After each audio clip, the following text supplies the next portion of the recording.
खडसेंनी केलं हे त्यांना ते भोगावं लागतंय। जसं तुम्ही पेरलं तसं ते उगतंय। या परिवारातल्या प्रत्येक व्यक्तीच्या वेगवेगळे किस्से आहेत आणि ते सुरस कथा आहेत। खडसे काय प्रश्न उपस्थित करता याला काही अर्थ नाहीये, ते फक्त सनसनाटी निर्माण करण्याचा प्रयत्न करतात। खडसेंनी त्यांच्या आजवरच्या राजकीय आयुष्यात एकही आरोप ते सिद्ध करू शकले नाही।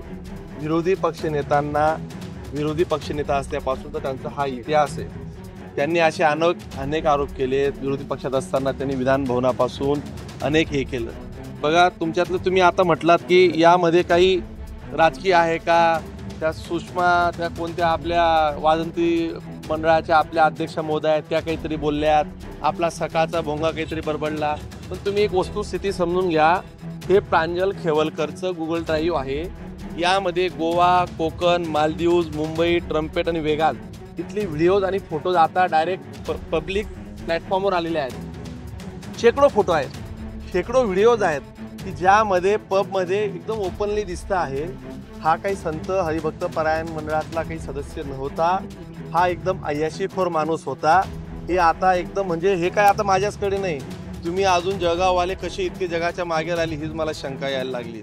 त्या मुंबईच्या तुमच्या प्लॅटफॉर्मवर जाऊन बघा, तुम्हाला गोव्याचे फोटो पाहिजे, तुम्हाला कोकणचे दाखवू, तुम्हाला मुंबईचे दाखवू का ट्रम्पेट कुठे पाहिजे, व्हिडिओ सगळं तुम्हाला दाखवतो। आणि हे काही आता आम्ही काही त्याला ट्रम्पेटला पाठवलं, भाडं दिलं, जा बाबा तू, आम्ही नाही केलंय कोणी, ते त्याच पठ्ठ्याच्या सगळ्या गुगल ड्राईव्हमधनं हे सगळं मिळालं आहे। आणि हे सगळे आता पब्लिक प्लॅटफॉर्मवर सगळं आलेलं आहे। त्याच्यामुळे याच्या मागे कोणी आहे काही असण्याचं कारणच नाही। आणि चाळीसगाव जळगावची आपली एक कदाचित खडसेंचा तो स्वभाव आहे, त्यांनी अनेक लोकांना राजकीय कुरघोड्या करून संपवलं, अनेक लोकांना अडचणीत आणलं। त्याच्यामुळे त्यांच्या परिवारातलं किंवा ते अडचणीत आल्यावर त्यांना कोणीतरी अडचणीत आणलं हे त्यांना कदाचित ते स्वतःला त्याच्यामध्ये बघतात। परंतु आपल्या जळगावचा एक चांगला इतिहास राहिला आहे, चांगली परंपरा राहिली आहे। त्याच्यामुळे जे खडसेंनी केलं हे त्यांना ते भोगावं लागतंय। जसं तुम्ही पेरलं तसं ते उगतंय। त्याच्यामुळे याला कुठेही राजकीय दृष्टिकोनातून बघण्याचा प्रश्नच नाही।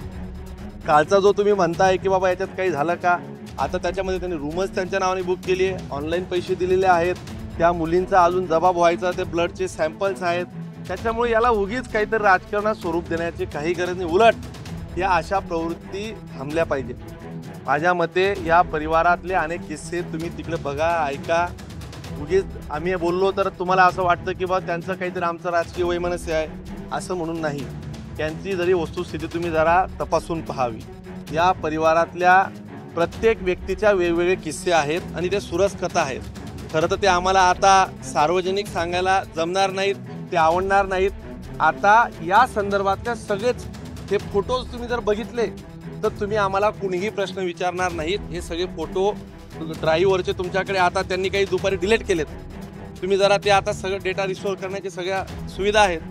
तुम्हाला हवं तर सगळ्या मीडियाला मी आता तो ड्राईव्ह देऊन चाललो आहे, तुम्ही सगळं रात्रभर बघा आणि सकाळी पुन्हा भेटा। धन्यवाद।